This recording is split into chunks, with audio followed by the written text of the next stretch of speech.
男嘉宾小刘22岁，来自河北学生；女嘉宾小田22岁，来自河北学生。来，有请两位，有请。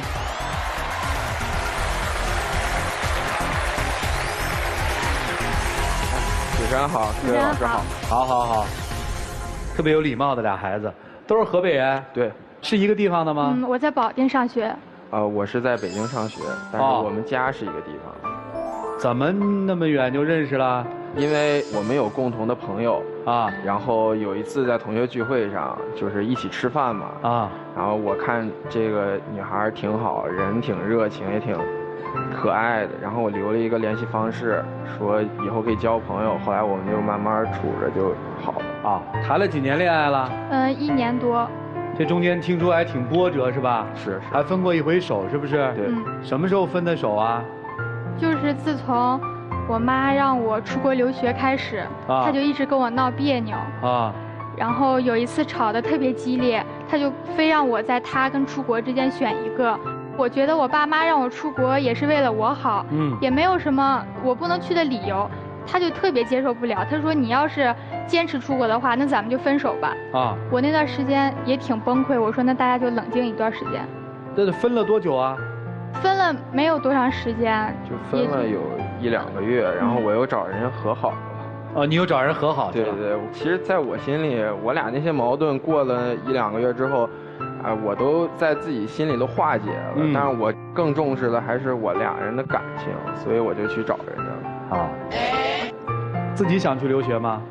其实当时我也没有怎么想，就是我爸妈跟我说想让我出国，其实我也挺没主意的，我就接受了这个要求。其实我就是觉得，你看他妈妈说让他去，他就去了，也不知道自己到底要什么。本来我们俩现在就是异地恋，异地恋就挺难熬，坚持这么长时间，然后再一出国又异国恋，这都熬不出来了。所以我当时就挺着急。你是害怕失去他是吧？对。但主持人，我觉得他有的时候做法特别偏激啊。我俩不是刚才说分过一次手，后来和好了，我就以为他同意我出国这个事儿了，俩人也挺高兴的。直到有一次他来保定找我，见了面之后，他扔给我一沓资料，他说你好好看看这些。我就翻翻，我那里边都写的什么呀？都是说什么国外治安多么不好什么的。更过分的是，他后来紧接着跟我说。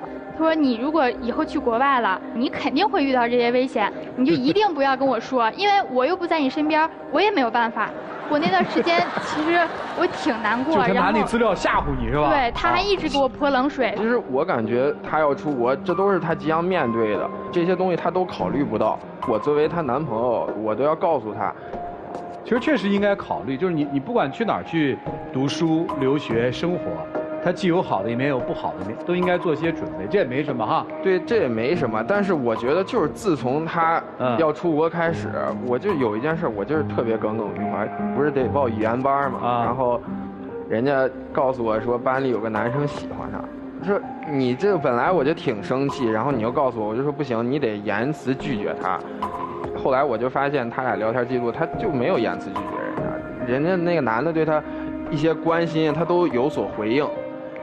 然后甚至有一次，我发现就是晚上跟我说完晚安之后，人家俩人还聊天，聊到凌晨。不是，你是怎么发现的呢？就是他手机在那儿放着，我能打开，就看了一眼。我一看那个男的，我特别敏感对这种事儿，然后我就看见了。主持人，其实那个男生，我跟他说过我有男朋友。然后之后他再跟我说话，我觉得就是出于朋友之间的，我一次不回的可以，但是一直不回的，我觉得就是特别不礼貌。而且每个周末我们都在一块上课，那见面了，我觉得更尴尬。而且对于这件事儿，其实我觉得换一种方式解决，没准更好。就他可以来保定叫上那个男生，我们一块吃个饭什么的。我觉得你就跟他混熟了，然后当哥们儿一样，以后我们一起出国了，你让他就是有个照应之间的，我觉得也挺好的。还有个照应，我觉得作为我是男朋友，我把他看成一个第三者的身份，他让我跟一个第三者去吃饭，完事儿之后，我把男朋友的责任给了另一个人，让他去照顾我女朋友。我现在就感觉人俩就是培养感情，到时候离我远了，他俩近了，我就成备胎了。这个担心是非常正常。姑娘，你这事儿也想单纯了，对吧？其实也不光是这个事儿，主持人，还有一次，其实我心里也挺难受。其实我知道我上语言班就是时间比较紧，也不可能每个星期都去看他。我跟他说过，我觉得他应该可以理解我。然后有一次他给我打电话，他说他胃特别疼，疼的就动不了了，然后说在那儿也没有人照顾他什么的。其实我听完我挺心疼，我就拎着大包小包我去北京找他。到了北京之后，我给他打电话，我问他在哪个医院，他告我了，我打车赶紧过去。到那之后，我发现他在医院门口站着呢，我就有点纳闷儿。然后我走过去问他怎么回事啊，他还挺高兴，他跟我说我给咱们报了一个旅行团，说咱们去旅游吧。其实这个病他是装的，说他是骗我的，他就是想考验一下我还对他是不是真心的。我觉得他不可理喻。之前我们都是1人1周的那样见面。但是已经持续好几个月，他在准备他出国。我让他来，他一次都没来过。不管我以各种理由让他来，他都不来。然后我想给你一个惊喜。主持人，其实他之前也给我准备过挺多惊喜，我也挺感动。但是我觉得他让我开心也应该分时候。他明明知道我那段时间就时间真的是特别紧，我觉得他要是想让我开心，起码应该站在我的角度上，就替我考虑考虑，就这些事儿。所以这个事儿我就觉得他做的特别过分。然后后来他们有一次同学聚会，他们都喝酒，也到挺晚的了。我其实挺担心他的，我也一直没有睡。我就想等他回宿舍了，然后跟我说一声。后来我翻朋友圈，哎，翻着翻着，我发现他发了一条朋友圈，内容是啥？是他跟一个女生的合影，俩人还挺亲密。当时我就挺生气，我打电话过去，我就问他，我怎么回事？那个女生是谁呀？他喝多了，含含糊糊的说不清，就说啊，大家都在一块玩，挺高兴的。我觉得这个理由特别不能理解，我就把电话挂了。挂了之后，我以为没啥事了，紧接着我就收着他给我一个微信，一个聊天截图，就是那个女生跟他表白。我觉得是个女生，看着这种事儿都受不了吧。我知道咱们俩的感情没有之前那么好，但是为什么还要这么刺激我？然后他还说一句，就是最让我觉得已经伤心的不行的话，他就说如果我出国的话，他就立马跟那个女生在一起。那天就是我预想的，就是如果他看见那张朋友圈，没错，我就是发给你看的。我预想的是你看见之后，你很生气，你很在乎我，你会就是对我大吵大闹。没想到你就是漠不关心的把电话挂了，你根本不关心我在干什么，我在哪。你现在脑子里只有你听你父母的话。不是，那你这女生不也向你表白了吗？这肯定不是预想吧？但是就连那个，我觉得都没有刺激到她。怎么没刺激到？这姑娘都哭成这样，还没刺激到啊？她当时表现的就是很不在乎。那你希望她怎样呢？我觉得起码应该，如果换作是我肯定会大吵大闹，肯定。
照片和截图就为了气他的是吧？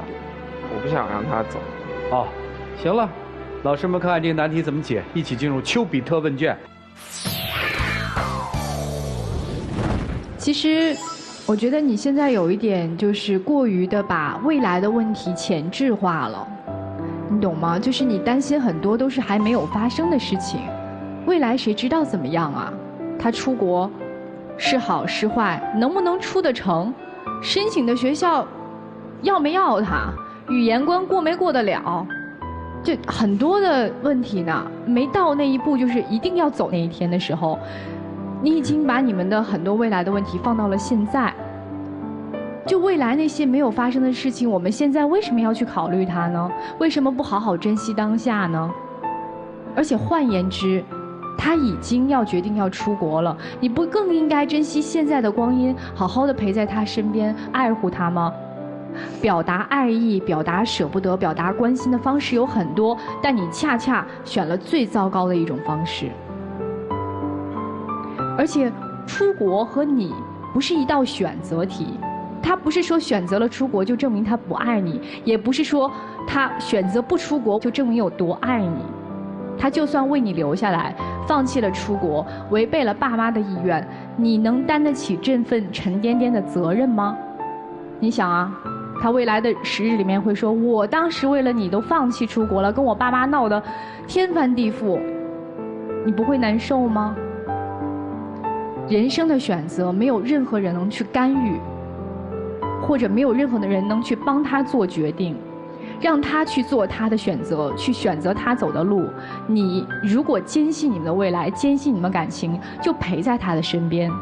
你们爱得这么真诚，那就享受这份爱情就好了，是不是？好，祝你们幸福啊！男生，我问你个问题啊，为什么这么害怕的出国？我觉得就是我们说你最根儿。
其实你要为他祝福的，因为你没有为了让他留下来阻挡他去而背负上对他的愧疚，所以珍惜眼前吧，就这样。